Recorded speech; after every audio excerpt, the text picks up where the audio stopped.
Go. Hello, Fight and Sight fans, viewers, and listeners. I am Brady Bunch, your co-host, and with me as always, we got Timmy B, and welcome to episode 111. Can you believe that? Triple ones. Before we start the show, please follow and subscribe if you haven't already. Tell your friends, right? Let us all know. Let your friends know which platforms we use. Fight and Sight podcast on YouTube. Of course, you want to check out the Instagram. And everyone loves Spotify, right? On today's episode, we're going to talk to an undefeated Canadian bantamweight, right? A female fighter. We're going to talk about my latest fight a little bit, fill some of you in on what the hell happened. We're going to discuss the Molina drama, right? Which involves the outing of an athlete and a whole lot more. Tim, hit it. Ladies and gentlemen, this is the Fight and Sight podcast. Let's talk. There's so much drama to talk about today, Brady Bunch. I can't even wait to get to it all. Our guest is an undefeated pro MMA fighter who takes her 2-0 record into the battlefield cage this month on March 30th at BFL 76. She hails from British Columbia, born and raised. She can beat you up in the cage and in the classroom. Everybody, please welcome to the podcast. She is the ALANAMAL, Alana Cook. Hey guys, how are you? How's Beat it you up going? in the cage in the classroom. Okay. And the classroom. Brains and brawn. Alana, thank you so much for coming on the podcast. Yeah, thank you so much for having me. This is awesome. Yeah, this is cool. I always love, Brady Bunch is in New York, but I'm Toronto born and raised, so I'm always happy to have fellow Canadians on the podcast. And I got to know you because of your agent, Remington. Yeah. He's a cool dude. No, I love Remington, man, and I've never actually met him in person yet, but we just, just when someone you vibe so well, we've got that same sense of humor. And I think he's from BC originally as well, so he's my Canadian bro. Nice. No, he's a good dude, and we've had so many of his athletes on the show, so I really appreciate him putting us in touch with like up and coming stars such as yourself. So it's really cool. One question I had off the bat that I had to ask you is, you are a corgi lover? Oh, Corey. Oh, yeah. Ruby, where are you? Yeah. Oh, yeah. Come here, girl. All right. We always love to see the pets. I'm definitely a corgi aficionado. Come here, girl. So I always, where is she? Oh my God. This is why you need to watch the video version of the podcast so you can see the cute puppies. Here we go. How's it going, Ruby? All right, Scat. No, I definitely am. Yeah, there's just something about them, man. They're just such a funny little breed, and they got so much I never used to be a little dog person, but they've got that big dog personality, which I like. And they are surprisingly agile. Like, I bring her hiking, and she's got, like, no problem keeping up with those little short little legs. She's just, like, yeah. She's doing well. She keeps up the pace. Very cute. Very cute. You have a massive fight coming up on March 30th. I'm going to put the picture up just so that people can see. And of course, come over to the video version of the podcast, like I said. But here it is, March 30th, BFL. It's on UFC FightPass. There you go. And this is your second fight for BFL in your pro career. Yes, it is. Yeah. So, so I fought a little bit for them when I was an amateur, just did some kickboxing. Had my pro debut last January with Palace Athena. And then Battlefield offered me a fight in April against Maria Demers. Came away from that. And then, they just they offered me a fight against Jackie. And my team felt like that was a good fight for me. And my coach was like, my coach has this weird curse. Every time we go to Calgary, he gets stuck there. Like his flight gets canceled, his car breaks down. So I just know that now. Sorry, 1 second. Sorry. I could hear Ruby in the background. Yeah, I know. Looking for a way out. Yeah, there you go. Sean has this curse. He just always gets stuck in Calgary. So either like the flight gets canceled or his car breaks down or something. So he was like, please, he's like, I have so much going on in April. Can you please just like fight in Vancouver so that I don't get stuck somewhere? Nice. And there's some other people from my team on there as well. So looking really awesome. forward to it. And you fight with Ascension MMA, correct? Ascension Martial. Yeah. So I'm actually, I'm under two gyms. So Ascension Martial Arts, my head coach is Sean Albrecht. And then I also do a lot of my striking at Universal MMA under Dayon Kajik, who's the BFL champion right now. Awesome. That's great. And so BFL, good promotion to work with. You're happy with them. When it's this league, are you signed for like multi-fight contract, or how does it work with BFL? I'm always curious. So just given all the opportunities that I've had some really, really cool opportunities happen. So we just signed a 1-fight contract just to keep that open. But if it goes well, like I definitely wouldn't be opposed to fighting for them again. You know, they do a lot for our Vancouver fighters. Like they're easy to work with. So yeah, I just really like to keep my options open and see, you know, where the fight game takes me. Yeah, awesome. And of course, because you're a bantamweight, that's like the primo weight class. I feel like if you're a woman and you're in the bantamweight, like because almost every every organization has a women's bantamweight division, so it's like a very stacked division. You can kind of you can leave a lot of options open to go anywhere you'd like, and being on UFC FightPass brings you tons of viewers, like tons of recognition, right? Yeah, that's extremely cool too, and being on the main card for that, and you know, just being able to know that like anyone around the world can tune in and see me fight. That's really awesome. Yeah, it's amazing. And Brady Bunch knows, of course, a big friend of this podcast is Brian Bam Bam Barberena, UFC fighter. He unfortunately lost his fight on the weekend.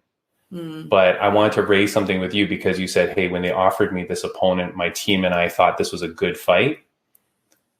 Like that Brady Bunch, I know we'll talk about later, but man, I hated the opponent that Bam Bam fought because he was like another grappling heavy dude. And Bam Bam is a guy that likes to get into wars, like stand-up wars. And I was just like, I hate this stupid matchup. So Alana, how important is it for you to like pick the right fights that is going to set you up, not just for success, but set you up to be able to showcase your skills? Yeah, for sure. So, you know, fighting it's 50% talent and it's 50% business, you know, picking the fights. And, you know, you could be the best fighter in the world, but if you don't have good management, if you don't have a good team looking out for you, it's really sad. You know, some really talented fighters can get sidetracked with the wrong opponents. So I have fought mostly like my first opponent was really better than me in all aspects on paper, but I knew that she was a really high level striker, and, you know, I've got great grappling. So that was the focus, right? We always have a good game plan. Second fight, same thing. I knew that she was a big striker, went in there, took her down, ground and pound. That was it. And so for this fight, it's really interesting because Jackie and I do have that similar style. But what I think is the key difference is that my stand-up is I'm not afraid to throw hands. I've got good range. I've got good power. I think she doesn't look like she's comfortable striking, and that's why she goes there. So I think that there's a huge difference when you get to choose where you want to be versus being like, oh, I have to go here because that's where my strengths are.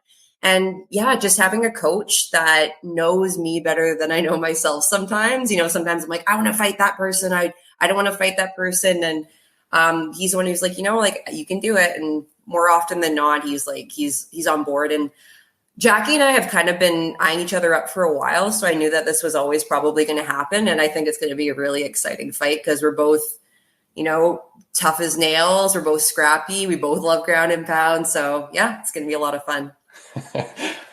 Is there anything that you had to do to prepare differently for this fight than other fights? Yeah, you know, I'm a pretty tolerant person, but, you know, something about southpaws, I just don't like them. Bunch of degenerates. I just, you know, well, they're the devil, right? Like you know, I try to be a good person, but so I had to work with some southpaws to get ready for this fight. And, they showed me their culture. They showed me their ways. They brought me in, and now I feel like I understand them a bit more. You know, they're not so different from you and I, believe it or not. So, yeah. Still worse, but just not as bad. You know, right? Like, I don't know if I'd go out in public with them, but in the gym, we found that nice. I can live with them. So, yeah, get ready for that. Nice. Brady Bunch, you're not a southpaw, are you? No. Okay, thank God. Oh, phew, that was close. There you go. Wish I was. Great advantage. But yes, I'm sure a lot more people would hate me. Yeah. Yeah, no, that's good. So Alana, I mean, obviously, like even right away, like in talking to you, you seem like a great person, and I'm so excited to meet you. But for people that don't know Alana Cook, aside from just getting to meet you now on this podcast, who is Alana Cook? Like, how did you get into this? How did you get into fighting? And, you know, your upbringing. Yeah, absolutely. It's a long story. I've been an athlete my whole life, right? My dad's a rugby coach. So like ever since I was little, I was always playing mostly team sports. And then when I was 19, I really wanted to, well, honestly, I was kind of angry. I was just, things were in my life. I needed a change, and I was aging out of competitive soccer. And, like once you hit 18, you either, you stop playing league. You can either go to play at a professional level, or you can kind of play that rec beer league. And I wasn't really good enough to play professional soccer, but I didn't really like the environment of beer league. I wanted more structure. So I was kind of floating around, and I needed something because I didn't, I felt a bit lost, and I'd always wanted to learn how to fight. So I'll date myself here. I picked up the phone book and I looked up, I was 19. Yeah. And I'm 31 now. And I looked up, and there was a gym called the Fight Pit. And so I called them, and they said, yeah, come by, get you free week. And I showed up, and it was like all men, and it like smelled like sweat and feet. And I was like, ooh, like this is interesting. And I kind of like went and stretched in the corner. I was like, oh, like what am I getting myself into here? And I tried it, and I went home and puked. And I was like, that was amazing. I love that. I want to do that again. And I just started going back and back and back. And yeah, I absolutely just fell in love with the sport, and fell in love with the community. Really, it's such a good group of people. And yeah, through my late 20s, I got opportunities to travel. So I got to go live in Thailand for a little bit, get some fights out there, do some training in Australia. Oh yeah, Brady Bunch. Is that your jam, Thailand? That's what I've been talking about for months, is heading out there for a camp and hopefully getting a kickboxing match lined up as well. Yeah, absolutely. No, it was hard for me because I had my first fight out there, but about the size of a Thai man. So like, like the Thais are small people, and then like me and my coaches were like, Alana, you too big. No fight. I'm like, I'm not even that big. And they're like, oh, you big lady. Yeah. So it took me a little while, but we finally found like a really stacked Thai girl, and I I had my first fight, and I won, and that was so awesome. It was such a cool experience being out there, and just getting in the ring. And then when I came back to Canada, had a few, boxing, kickboxing, amateur MMA fights. Life happened. I stepped away for a little bit, like always kept training, but I got my education, got a cool new job. And then a year and a half ago, Palace Athena, so where I made my pro debut, they reached out to my coach, and they told me, hey, we're looking for someone to fight Maxime Turcotte-Novosedlik, who's this Golden Gloves boxer who wants to go pro in MMA. Do you think Alana would be interested? And my coach asked me, and we did a lot of thinking, and yeah, we took the fight, decided it was time to go pro, and it's been good ever since. That's awesome. That boxer picked the wrong ALANAMAL to pick on. I'll tell you, that was not a good decision in the end for them. But Alana, when I introduced you, and then you didn't even really say it, but I love your post the other day on your Instagram. You're like, hey, in a little while, every fight I finish is going to be a doctor stoppage. And the reason is because you're getting your doctorate in kinesiology. Yeah. So right?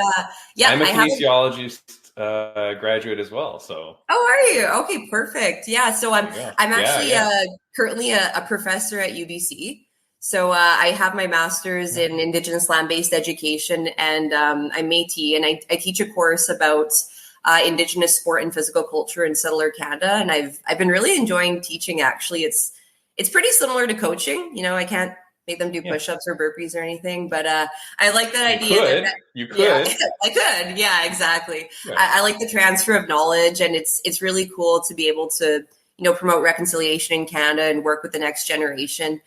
And yeah, so I decided, I think it'd be really cool to go to that next level. So I just found out a couple of days ago that I got into the PhD program. So I I told my coach, I'm like, hey, all the fights I finish are going to be doctor stoppage. That's right. And he was like, you're an idiot. But like, no, I love it. That's good.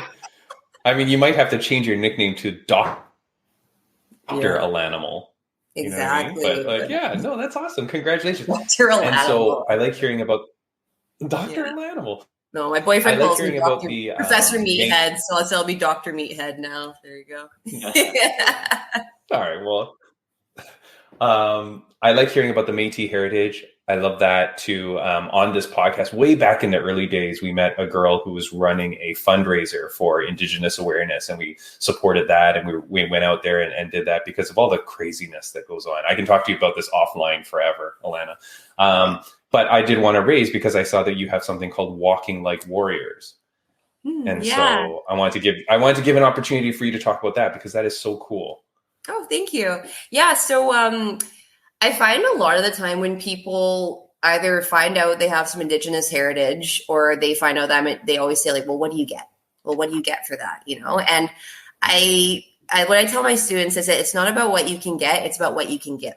So being Indigenous means you're part of a community and you take care of each other. So I've been really blessed that growing up in the Métis community, I've had, my organization take care of me. And I feel like it's my turn. I want to take care of my people and I want to give back. So a couple of years ago, I was invited to do a self-defense workshop for a bunch of young Métis girls. And I really liked it. And I'm like, okay, I think there's something here. I think this is something I want to do. So it's definitely more of a passion project of mine than anything full-time. But I started a group called Walking Like Warriors, and myself and some friends of mine who are also Indigenous and do martial arts, we go to reserves and schools and we teach Indigenous youth and women self-defense. That's awesome. Congratulations on that. That's so cool. I love that. Like anytime that you post about that, like feel free to tag us so we'll share that out as well because that's really cool. Yeah, for sure. We've got another Instagram page for it, and I usually apply for grants to kind of help cover some of the travel costs. But we're always looking for communities to host us, and we love traveling. So we've been to we went to Kitimat, we've been to Nanaimo, Port Alberni, the Vancouver area, up at Chehalis. So it's been a really cool opportunity to meet different people from different parts of BC.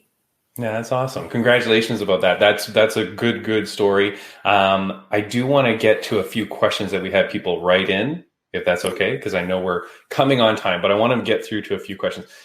You were asking me like, hey, did you get any good questions? I'm like, no. people send in like the stupidest, boring questions. They really do. Like, I'd be like, what are you wearing for the fight? Or like something come on, like what's your walkout song? It's like, okay, cool. But it's like on this podcast, we like to get questions that are like out of the blue, like weird questions. Cause it's otherwise I can just Google Alana Cook and I'll find the answers anyways. Right. Mm-hmm. So I picked out some decent ones. The first one, if the ALANAMAL was a Pokemon, which would she be? Ooh, did Cole Smith write that one? I feel like it might have been. Oh man! Oh wow! We're gonna take me back there. Yeah. I think I'd be like Flareon or Vaporeon, like when maybe the evolutions of Eevee. Yeah, I always thought those were pretty cool and have like that mental power. Super Pokemon nerd. I grew up in the 90s, man. That was my jam. You know how much useless knowledge I have saved in there about all the Pokemon attacks and defenses? I could have learned another language, but instead I still know all the evolutions of Bulbasaur. So good. What? Then you get to a little bit more of it's a dirtier question, but it also falls in line with what we talked about last week. Why are you not on WikiFeet? On WikiFeet? It's a real problem. The fans want to know. Why are they not on the WikiFeet? What is that like for free? Is that for free? Or you sell a picture of your feet? Yeah, it's like our co-host last week. She's 5-star rated on WikiFeet. It's just like people take pictures of your feet and put them on this website. So just letting you know you are not on it. Oh, so, thank you. Yeah. People were disappointed. Having to look for guys at the gym, with their phone like here. Now I gotta wait, see guys with their phone way down there. Yeah. Careful. To which I respond, have you ever seen a fighter's feet? Yeah. Like we work out barefoot. Yeah. I don't know. Okay, next question. And this one, there's only one right answer here. Prime or Gatorade? All right. She's holding up a Gatorade. She's holding up a Gatorade bottle. Have you tried from the teat of the Gatorade? Yeah. As someone who is, young in their pro career, perhaps UFC bound, are you willing to drink the sludge that is Prime? Is that like the Jake Paul? Yeah, it's this one. Oh my god. You know what? My boyfriend and I, we went to a gas station and we were like looking for drinks and we're like, oh, what's this? And we just grabbed them. We went to the till and the lady's like, that'll be $22. And we're like, for fucking what? And she's like, we're like, no. I'm like, I'm not spending $10 on a drink. That's crazy. So can I tell? Yeah. So this is the Prime drink. I've been drinking one on every podcast to try every flavor. Each one more disgusting than next, Alana. So you save good money. I hope you were sponsored. I hope you didn't spend money on that. No, I did. But here's the thing. So I was in England a couple of weeks ago, and I saw it at stores, and they're like U.S. import Prime, and it's like super popular for the kids, whatever. They were selling it for like 15 pounds a bottle. So it was like more than $20 Canadian. There's a gas station near my house that always has them, $3. Is it like Panda Blood? Like it might have some of Logan Paul's sweat in it, I think. Every third bottle. We gotta send some to Remington then. He hates the Paul brothers. Every time Jake Paul wins, I send it to him right away. And he's like, I'm gonna drop you if you don't stop doing that. He hates him so much. Yeah. Next question. This is more related. Do you watch UFC fights? Are you big into watching? Okay. So the question is, did Mokaev tap? Do you know what this controversy is? I didn't watch the last fight. Oh, look at what here. I'll show you a little video. This is what he did in the middle of the fight. Oh yeah, that's a tap. That's a tap. He says that the guy was saying something like, oh, sorry for whatever. I don't know whether he hooked a glove or something. And he goes, so I was just saying, oh, that's okay, buddy. You know what? You just unlocked a memory in my mind. So in my last fight with Maria Demers, actually, there's this part in the third round where I'm on top of her and I'm punching her and her elbow got stuck in my sports bra. And all of a sudden I was like, watch out, my boob's going to pop out. And she was like, my elbow's stuck. And you can see on the video, I take a moment where we both pause and I just pluck her elbow out of my sports bra. And then I just kind of give her a little, and we both and then we go back to fighting. So maybe, because I literally kind of did that to be like, okay, thanks. Now let's get back to it. So, okay. But I mean, okay, but you got to be careful with that, right? Yeah. I didn't even think about that. It's just oh man. Because if the ref saw it, doesn't know that you're in the middle of that weird thing. I mean, yours sounds a little bit different because you're unhooking your shirt and stuff. So the ref must have kind of seen what was going on. But with and this I was on top, but well, sure, but anything. Okay, so let's talk about that though, because anything could happen. Suddenly your rib could snap, or a joint could pop. The ref doesn't know that it's not from anything. So if you just tap crazy, now Mokaev's was crazy. Let me show it one more time because this is 7. Yeah, that's 6 little taps. Yeah, he's tapping a lot with an open hand. It's not quickly or anything. He's tapping. I'm this guy's gonna lose his undefeated streak because of a stupid tap. But yeah, okay, well. No, and I referee jiu-jitsu sometimes, and I'm so I had a master's guy who just was not ready to go out, and he was and all of a sudden he took his little finger and he was like the most gingerly little, I had to look with binoculars. I'm like, okay, that's really you know what I mean? So but then you get guys, right, who I always have to look for double now, because I had a guy who was getting in a knee bar and he just aggressively hit his knee and he's like, that wasn't a tap, I was just grabbing my knee. So now I kind of look at it and I kind of wait for like a few times like that. I probably would have called that a tap if I was the referee at that point. Yeah. Well, lots of drama going on online, and people are like, "You don't be so stupid. He didn't tap to the knee bar. Why would he tap to anything else?" It's like, dude, you can be more flexible in one joint than the next. Yes. 100%. Yeah. Exactly. Right? So, anyways, yeah. All right. Last fan question. What is the ALANAMAL's guilty pleasure? Ooh. Man. I don't know, cheating on my diet.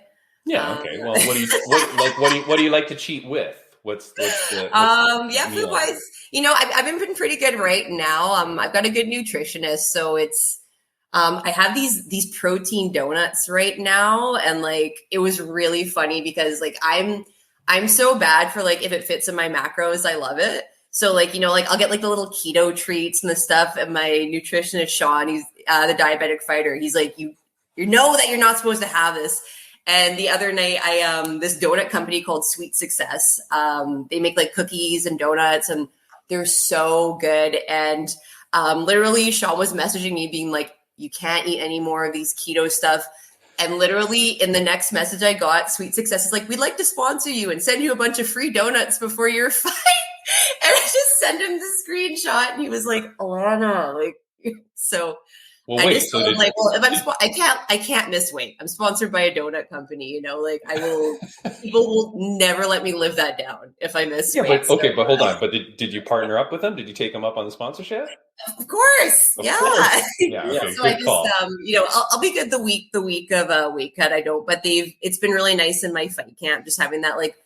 I do have a sweet tooth, so just having like one little thing to look forward to every day is nice. I'm so over sugar-free Jello, man. It's some bowl that every night. I mean, no offense, but keto-free donuts, I feel is like you're still cheating on this answer, but that's fine. We'll let you go with that. Brady Bunch, any questions for Alana? So I'm curious. What was the name of that company? Because I actually am someone who I've got a fight coming up. I do the keto diet to cut weight, but my question for you: are your coaches telling you like screw the keto diet? It's horrible, and you're eating keto treats? Yeah. No, I know. So I just do keto for a few days just to kind of drop the water weight. But like while I'm training, I am having carbs. It's more like the sugar issue. Like I try and I just find like the keto treats like don't have sugar in them and they still taste pretty good. Like, you tested my blood right now. It's probably like 20% monk fruit. So it's like I got, I've tried all the sugar-free alternatives, but the cookies are really good. There's like 100 calories, like a few carbs, a little bit of sugar, but they taste just like regular cookies. They're really good. I'll send you the link. Yeah. Sweet Success. All right, perfect. And you know what? Here's my go-to Quest. Oh, girl. No, change your life. That's awesome. You put me onto something. I do the thing where because I know there's less carbs, I end up like eating a box in a sitting sometimes. There's protein in it too. So, but my question for you, I've got a couple questions if you're cool. I'll try and make it quick because you're probably going to run. No, I got it. We're good. All right. I know you traveled the world. You talked a bit about Thailand. I think I also read that you've been to like Australia, Japan for judo. Out of all the places you've gone to that I guess are not based in Canada or the US, where do you think you got the most bang for your buck with training, if that makes sense? I would say, probably just, Thailand for a couple of reasons. So when I love to sleep in, I'm like, let's do our first training session at like 11 and our next one at like 7. Like I really, I don't really love waking up really early. I can go for like a run in the morning, but training takes a little while for my brain to turn down. So before, I've been traveling, sometimes like if I'm just exhausted, I would miss a morning training session. In Thailand, I was living at the gym. So like at 8 a.m., everyone's out like, wham, bang, wham. Bang, bang. Yeah. Inside my room, skipping. So I'm like better get up, So I was always kind of living in the gym was just such a game changer because you're already there, right? So it's just like walk out the door and you can start training. And it's just a beautiful place, it's really, I find that I didn't get injured at all while I was there because you're always so warm, right? So it's hard to pull a muscle or anything. Cool. And then, it's paradise, in between classes, you're just going to the beach or you're going for a walk and like there's flowers, there's plants everywhere. It's warm. And I like to go to a gym where like the people speak very little English, like that, like old school, like the real Muay Thai. And Thai people are they're funny and they're really welcoming. And I had a wonderful trip. I would love to go back again. Definitely will one day. Awesome. And out of curiosity, what island were you on there? Koh Phangan, so Full Moon Party Island. So 4 days out of the month, it was chaos, just like tourists everywhere and everyone's just hammered. And then the rest of the time, it's so peaceful. It's really nice, actually. So nice balance. Yeah, exactly. Yeah. Awesome. Cool. I think you've sold me. Timmy's been hearing about this. I'm so going. Yeah, do it. Awesome. And I guess my other question is, I know I read about some of your influences, like you love Ronda. There's someone else you mentioned. I'm curious when it comes to like the youth or the up and comers. Is there any female fighter out there right now that like you're noticing as just like you respect their hustle? You're like, that's one talented person. I think Casey O'Neill's pretty cool. Like for being so young. And then the girl I train with, Mel, has like, trained with her before. And, I like fighters that are real, like I like fighters that like don't, try and put up I like ones that say like, you know what, I'm having a meltdown today.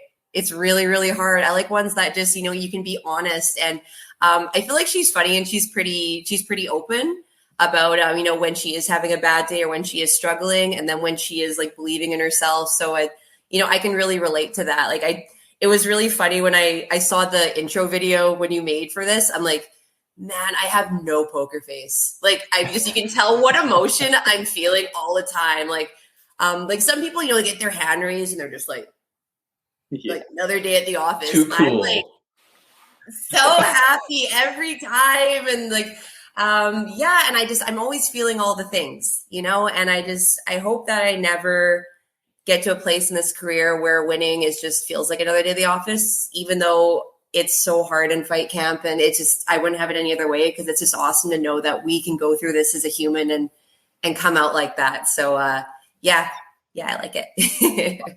That's awesome. Your response to. Yeah, no, that was a great question and a great answer. Alana, we appreciate having you on the podcast so much. Like forever, you will be a friend of the podcast. If there's ever anything that you want to promote or support or anything like that, just hit us up and we'd be happy to have you back. And we hope that you do come back one day. Before we let you go, is there anything that you want to say or shout out? Just all my, I've had so many sponsors this camp. I've been really, really blessed. My chiro is amazing. Here's Chiropractic.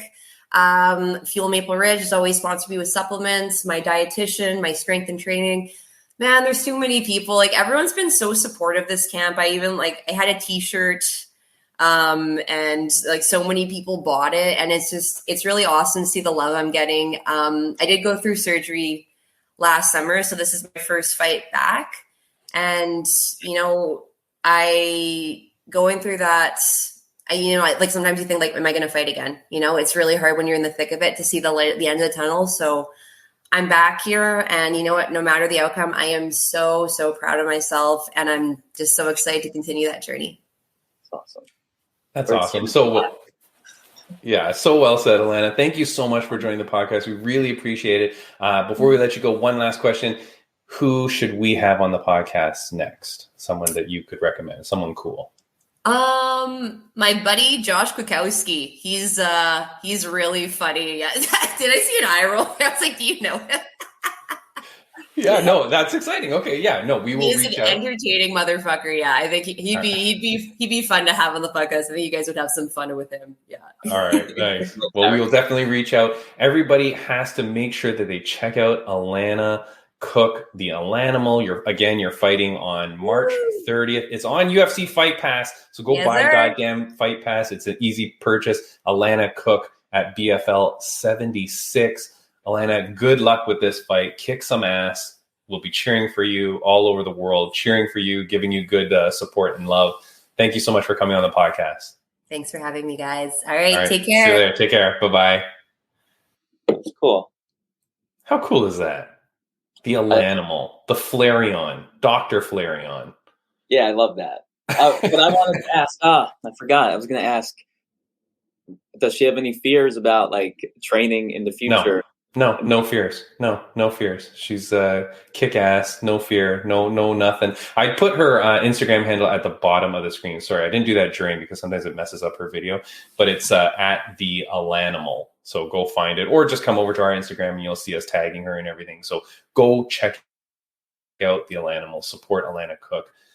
So cool. Even the stuff she does with the walking like warriors and stuff like that. That stuff is so cool too, Brady Bunch. I love that. All right. So I want to talk about a few things. Friends of the podcast update, RageWorks Podcast Network. We're on that podcast network. So thanks, guys, for having us there, and go check them out. Of course, we talked about Bam Bam and his unfortunate fight.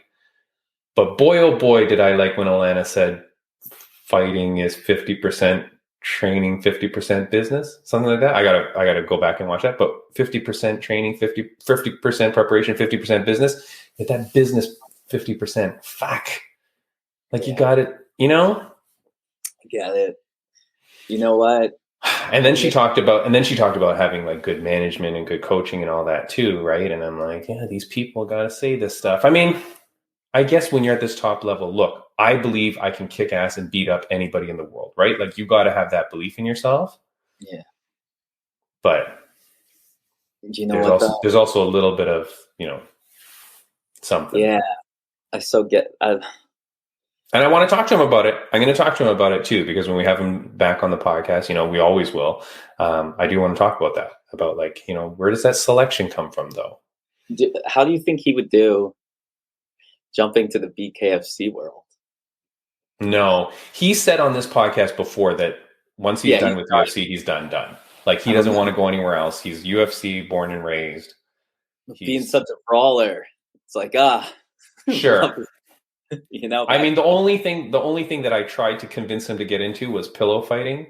Because there's but he said no to that. So I think he's stuck with saying no. It's UFC. Like he was going to retire before when his last contract ran out, and then they extended it. And he's like, all right, cool, let's do it. But all right, I also blame UFC. These fuckers. He fights Fight of the Nights against Matt Brown and Robbie Lawler. Has crazy fights, win or lose. He had crazy fights. Now he wins them both. And then you put him up against two grappling heavy guys. It's like, well, what the frick's the point? Like, why would you even want him to fight that fight? I get it. Right?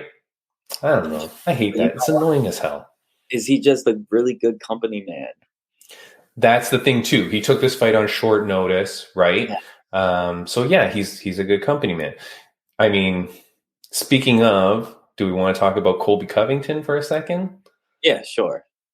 Colby Covington, you've seen all the videos online. I don't have a clip because they were just all coming out today, but just turn on your Instagram and you'll see the clips. But he's talking about he's the next in line. He's the next. Dana says Colby's the next. Yes. He says, I'm the next, blah, blah, blah. Leon Edwards, he's not the next. Right? Yes. But Colby even says, and he releases a video today, don't cross your boss. He's like, look, if your boss is saying something, you better freaking do it, which means like, hey, you got to fight me. People online are saying, look, Colby doesn't deserve it. He hasn't fought in so long, blah, blah. He fought last March. Yeah. So if you fight twice a year, okay, maybe he's missed one, maybe two fights.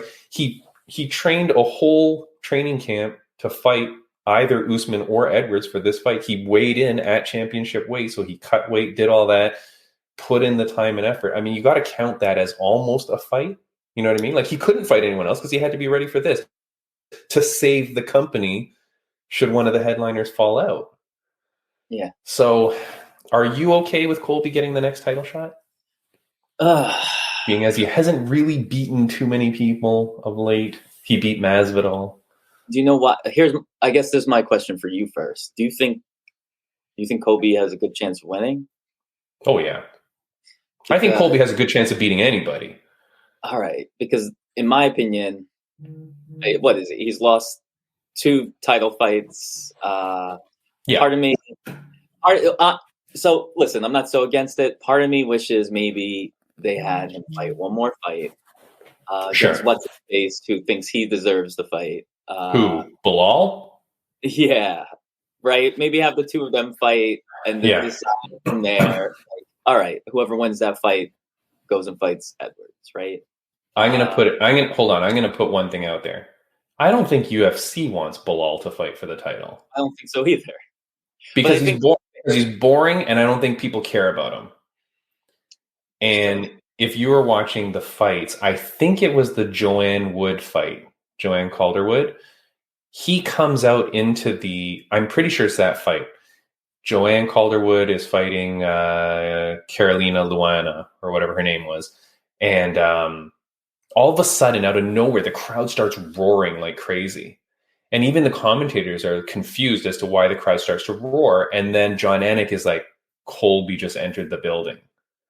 All right. The whole freaking arena erupted when he came out during the early prelims. You know what Yes. I mean? I don't think Bilal gets that reaction. Not at all. I don't think, Shavkat gets that reaction. Colby gets that reaction. He's ranked number 2. What? He lost a close fight to Usman, beats Masvidal. He's ranked number 2. Yeah, I'm okay with it. And I think the UFC wants it because they're like, who's going to sell pay-per-views? It's Colby. You're right. You know what, too? I'll say, this is what had me thinking, actually. I saw the headline. He was saying himself that he thinks him and Conor McGregor, if they were to fight, would have the biggest fight in UFC history. And a lot of people in the comments were like, yes, the trash talking, the hype. Yeah. Yes. As we know, the UFC is all about numbers. Yeah. So I don't know. At this point, though, I'm excited to see a fight happen either way. Connor's supposed to fight Chandler. Yes. And Connor said that if he beats Chandler, he expects a title shot. Interesting. How beautiful could it be if Colby beats Edwards, Connor beats Chandler, and then that's a title fight? Fuck. Yeah.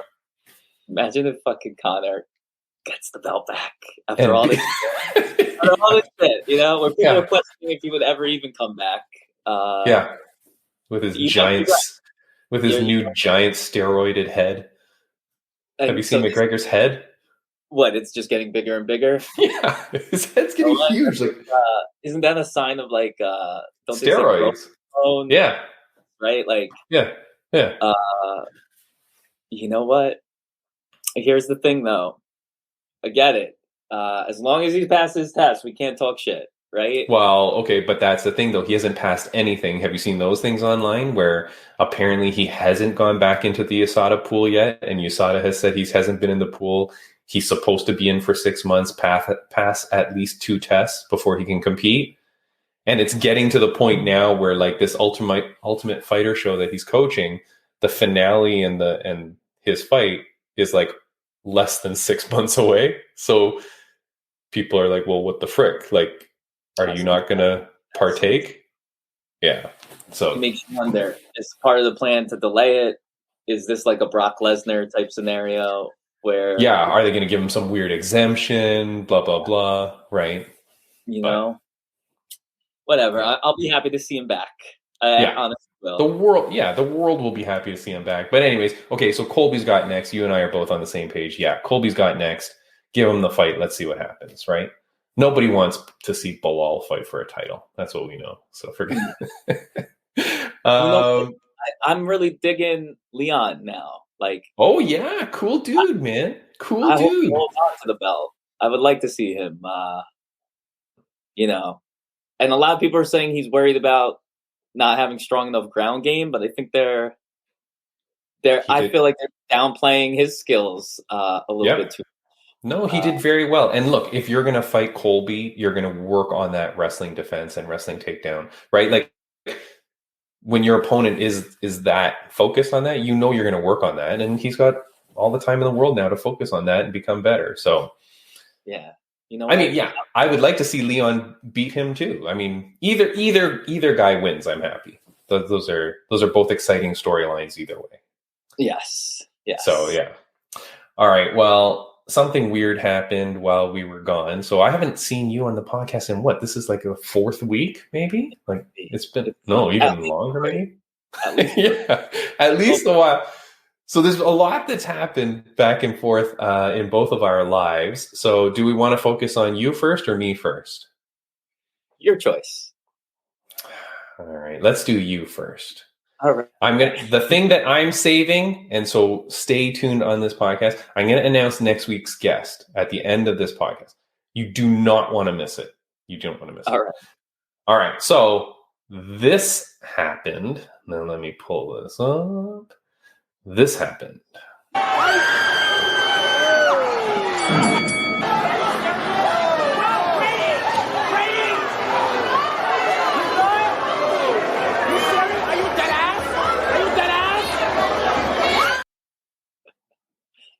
The person talking almost jumped into the ring, actually. Yeah. I can't understand what anybody is saying in those clips, but you won your celebrity boxing match against Layla. Yes. By DQ. Yes, unfortunately. But I won. But you won. And you were winning the fight anyways. Yes, I was definitely up on the cards. I was. Yeah. Yes. So what round did it get stopped in? So it was the 3rd round. Okay. Of how many rounds? So here's the truth. In celebrity boxing, the most I think they could do is 4 rounds. Okay. So I think what they do is if at the end the scorecards are tied, they move us on to the 4th round. So I definitely was up on the scorecards. To tell you the truth, I was taking it easy. And what had me frustrated was I'm trying to get the footage from the fight. But in the first round, I actually knocked her helmet off at one point. Okay. And I remember after that being like, you know what? Just keep your pace. Keep this slow. And what my game plan was going to be was at the end of the 3rd, just to unleash, right? Right. So the one thing that had me happier from my last fight, like my cardio was barely touched. But knowing that this is a ridiculous organization that I think likes to stir the pot sometimes, I have to wonder if my opponent may have been suggested if she was going to lose to start some fucking drama. Okay, hold on. So the drama that was started was that you started to eat some knees in a boxing fight. Yeah, so I think I actually first got like a full fucking, almost like a fucking kick. Sure, why not? So I think this is celebrity boxing, by the way, so it's allowed. Yeah. Right? And then I noticed some knees. I may have accidentally had a knee or two myself back. Okay. But here's the truth. There was a few knees. So imagine they gave like warnings. It was a little confusing because it was all happening so fast. Right. But I think literally we got into a corner, and I think like the camera angle that, from what I've seen, didn't catch it all. Okay. But I think it was shortly after like getting another warning, we both kind of tussled. But I think she kneed me again, and that's where the ref was just like, he ended up calling it. Right. So hold on. So calls the fight. And yes, the angle that I saw of the fight, I can't see that final knee that causes the stoppage. But then you see the ref stop it. And that's why I spoke to you after. And I was like, what the hell happened? Like, what was it? Yes. He said, it was another knee. So, okay, so they stop the fight. But then as they break you two up, I mean, she just runs at you like WWE style. There's tons of people in the ring breaking you guys apart. Yeah. You ended up going for what looked like a Goldberg spear. You know what? Suddenly you were just charging. I was like, here's the thing though. I was like hesitant too though, because I know that was going through my head, right? Yeah. But at the same time, I was like thinking about like I can't be a complete embarrassment to my community. Who knows? Like, yeah. But here's the truth. I'm hoping that whole experience makes me want to do MMA more than ever against whether it's someone like that or G. Marie who's running and hiding from me. But yeah, and here's the truth. If my opponent wants to turn it into an MMA fight, I've got a heavy wrestling background. I've been doing the grappling. But I'd say part of my frustration is this. Clearly, we're going to have a rematch. Yeah, you think so? Yes. Now, I do know that when it comes to the kicks, one thing I heard is that like this person coming from the background that they came from is used to throwing kicks or whatever. Who knows? But I know like they had security go backstage after the fight to make sure like we were not still fighting. Right. We definitely calmed down a lot. Okay. It was the heat of the moment. But you know what? I'm happy overall because I got the win. Okay. My big thing now is I want to go like the full rounds. I don't want to gear. So here's the I plan on fighting for celebrity boxing again, but this was a learning experience. Yeah. I regret not going hard from the very beginning because I was like pacing it and taking it easy. Yeah. And you know what? That's why I want to fight a killer in the ring maybe next after this silly fight because... Okay, but so just quickly, and we'll move on a little bit. I mean, we can always come back to this, or who cares? We can just keep going. But that's why it's important when you fight. And I think we've talked before, and this is for like any amateurs or anybody listening to this podcast that cares. This is why picking your opponent is important in terms of experience as well, because you're learning, right? About, oh, I overpaced myself. I didn't push myself enough. Those are those kind of learnings.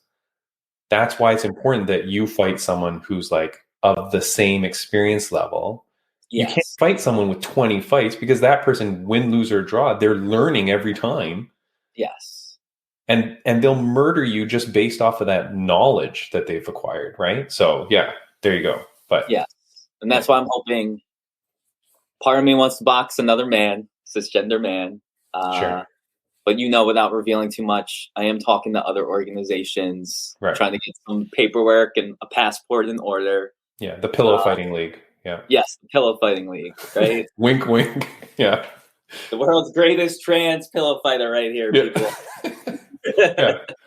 Okay. So look, lots of content for your Instagram, for promotion, for celebrity boxing. I mean, it was insanity at the end of your fight. So in a way, hey, you still end up coming away with the win, but you also come away with all this great content to be able to share. I mean, you haven't shared a lot of it, but I'm sure once the actual videos come out, you're going to pump this baby up. And if there's another fight, whether it's against Layla again or against someone else, this is all content that is going to be used to help you promote. So in the end, congratulations to you. Hey, you got it done. You stepped in there more than 99% of the world can do, right? You stepped in there to compete. You did it. You win your fight. All the best to you. Congratulations. It's beautiful. I'm so happy. And you know what was cool? This was one little last thing. Like, there were pro fighters there, some former amateur champs, some BKFC fighters. And after the fight, so many of them came up to me to like get pictures with me and stuff, meaning like what I thought was like my half-assed pacing performance. A disaster, blah, blah, blah. Yeah. Like to get their feedback felt great. So yes, I'm gonna zip there. But I know just how much better I will be in every fight after this. Like you were saying, you learn in every fight, you learn in every spar session. So as long as my body's staying healthy, I'll be good.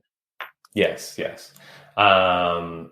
Congratulations. So we're running late on time. So I think we'll skip the Jeff Molina talk for today. Right. We can bring it up later. I feel like it's going to be like a really solemn discussion when we talk about this. Okay. But just so people understand, Jeff Molina is the guy that wore the rainbow shorts like a year ago. And when he suffered flack for it, he said, I just liked the colors. I just thought it was cool. I just, whatever. Yeah. A year later now, a video comes out of him in some sexual acts, revealing that he is not straight. He says now he comes out and says, well, I'm bi and whatever. And there's whole drama around that, which is crazy, this story. So we'll talk about again. Hey, if we can reach out to Jeff Molina and he would at all want to come on this podcast, by all means, I would love to have a true open discussion with him about this, because this is like just a crazy story. And I feel bad for the guy, like big time bad for the guy. Me too. And I'll say this: I think it depends on the profile or Facebook post I'm reading, but I do see a lot of support. And good. A lot of people like, why do we even care? Who cares, right? No. There's 1,000 angles on this story for sure. Yeah. Yes, and the last thing I'll say, I'll try my best. Hopefully, we do reel him in. Yeah. Reach out. But I've been a fan ever since that, like the short incident where I didn't know the behind the scenes part. But I remember, I think I brought this up on this podcast, just how like that got to me, the MMA community, like there's so much homophobia and all that, right? So we've talked about it before. Yeah. So like in a way, this guy's a pioneer, even though it's forced. Right. So hopefully we can get him on.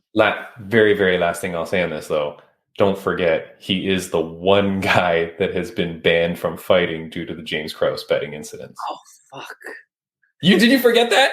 I did forget that. Okay, so that's what's also a little bit crazy. That's what makes me think we'll never get him on the podcast. But you would have to say to him, hey, look, dude, we're not going to talk to you about that at all. Like, we're not going to talk to you about the banning. But when you're looking into the story, what makes this even crazier is that he's the one guy that was singled out as having some sort of connection to this whole thing. And he's been banned, right? So there's that too. But okay, let's move on with next week's guest. Brady Bunch, you do not know who it is. All right. But I am going to reveal it. Now, I don't even know if you saw this, because you definitely... you never reached out to me after, but I know you were training for your fight and all that. So before I went on vacation, I wake up and my Instagram says, you've been tagged in a video. And I look at it, and the person that has tagged me, I'm like, oh, this doesn't make sense. And then I click on the video. And so again, you'll hear it, but come to the video and watch the video podcast. It's this person speaking, and then at Fight Insight Podcast is plastered across the screen. Here is the video that shocked the hell out of me. No disrespect, bro. I really don't do interviews like that. I try to keep it really limited to what I do and how much I talk and whatnot, blah, blah, blah, on people's sites.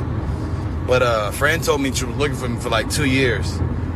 And that's some real shit. So you now popped up my radar, and I'm looking for you now. So let's get it together. You've spoken to me about your desire to interview him. That's awesome. Right. So for those on audio, that is King Bobby Green calls me out. He will be on the podcast next week. Yeah, that's awesome. I'm super excited. I'm sure you're even more excited. I'm so excited. It is so funny. Like, my wife is like, you seem more excited for this than our wedding day. Okay. She knows. Before I showed her the video, I said to her, look, who is my favorite fighter of all time? Like, Bam Bam Barberena, love him. Yes. To death, of course. He's my friend.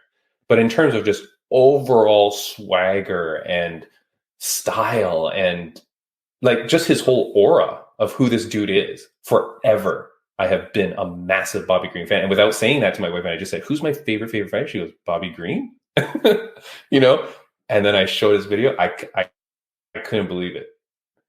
I cannot believe it. He does 0 interviews. Yes. So. And you know what? That's awesome. It's fucking happening.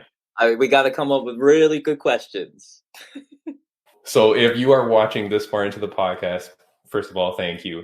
But if you have any questions, smart questions, you idiots, smart questions that you think that I should be asking Bobby Green, who does no interviews this guy does.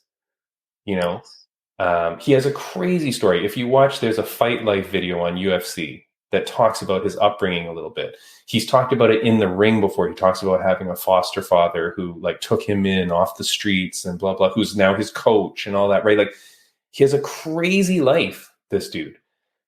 But like, look at his fight style. Look at how he fights. Look at his swagger, his positivity. Like when he talks to people, like he's such a motivational speaker. Crazy. I'm telling you, Brady Bunch, I swear I'm so close to thinking I just retire this podcast after interviewing him because I'm like, what else is there in life? I don't even know. I don't know what else could ever get me up to do this podcast after I speak with Bobby Green. A dream come true. And there's one individual that helped me get in touch with him. We had been talking behind the scenes like months before this happened. And it kind of like, this guy apparently knew Bobby, and I just don't want to say his name for whatever reason, but he kind of knew Bobby Green, said he was going to kind of reach out. Then some things happened. I said, no, that's cool. Like, you know, it is what it is. I love him, you know, just wish him all the best.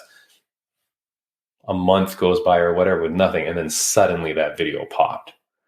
Yeah. And I was like, holy moly. It's crazy. So very, very excited to have the opportunity and the honor to speak with him.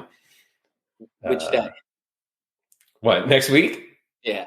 Oh, I think it's going to be Tuesday. Like we'll record it on the Tuesday, like normal. Like it would be normal time for us. All right, cool. But he's been good. He's been cool about it. Yeah, I'll work it all out with you because I definitely want you there. But whoa, it's crazy. It's crazy. And you know what is funny? There was a post when oh my goodness, Veronica Macedo, who's now married to Dan Hardy. Yeah. She won on the weekend after like a long layoff, beats Juliana Miller. And I made good money on that fight too. It was like 4.5 times odds, I bet, because nobody thought Hardy was going to win. But I'm like, you're married to Dan Hardy, one of the best analysts in the game. This dude is going to have you so ready for this fight. And sure enough, beats Juliana Miller. She posts a photo of them celebrating at the end and they're hugging, her and Dan in the cage. And her quote is, "He's happier here than in any of our wedding photos." Just and I thought, oh my God, that's exactly like what my wife had said to me about the Bobby Green video. So That's awesome. that was very funny, very cute. Brady Bunch, we're done for the day. We are perfect timing as we are. Anything that you want to say before we get going? No, just really, I'm honored to be here. I'm happy I'm back. I'm hoping to be back on the regular. Now that my schedule has cleared a little and my ADHD is getting a little bit under control. But what I'm really excited for is, all I'll just say is, you know, Timmy, my cousin passed recently. My cousin was all into jiu-jitsu. I got to meet a lot of his gym mates, his awesome coach, who's a little UFC legend himself. Nice. And I'm more motivated than ever to go choke some people out. So I'm hoping we can share some video of my upcoming jiu-jitsu tournament that I'm going to be entering to. But besides that, yeah, very nice. But no, I'm excited for Bobby. I'm excited to see who comes after that. Hopefully it won't be your retirement episode. Oh, God. Maybe we'll get Dana White the week after that, for all we know. But no, I'm really excited. And you know what? Maybe let's talk more about bare knuckle boxing in the future too. Especially yes, for sure. Experience. Oh, I got to talk to you about the London experience. That said, several of the BKFC fighters that I met that fought that night, I've been in contact with. There's a few of them that just super cool dudes, and they've all said they'll come on the podcast. So there's one dude in particular that's been quite chatty with me. So I'm thinking of bringing him on for sure. We've got Invicta owner Shannon Knapp on deck. We've got a few more UFC fighters on deck. So yeah, I've got lots of people. And there's a young amateur fighter that I've been following and that we kind of talk back and forth. And he's got a fight coming up in April, and definitely 100% going to get that dude on the podcast too. So all right, there's him as well. And let me say, the Slim Reaper, Rayshawn Rowland, I think he fights, and I apologize, I don't have it queued up, but I think he fights either this week or next, Rayshawn Rowland for UNF. He's a very cool dude. We had a fantastic podcast with that guy. He's the next big thing. In fact, that dude is such a cool dude, and so good luck to him. But anyways, Brady Bunch, this is it. Thank you, everybody, for watching. Please subscribe. Tell all your friends. Leave comments. I realize the more you leave comments, the more the podcast gets boosted. All right. I think comments is like the huge thing. So please leave a comment. That's what helps boost it all up. Yes. Share. I appreciate everybody. Brady Bunch. Yeah, do all that stuff. Thank you so much for coming back, Brady Bunch. I thought you hated me and were ghosting me for good, but you're not. So Never. good. All right. Have a good one, guys. Thank you so much. Later. See ya.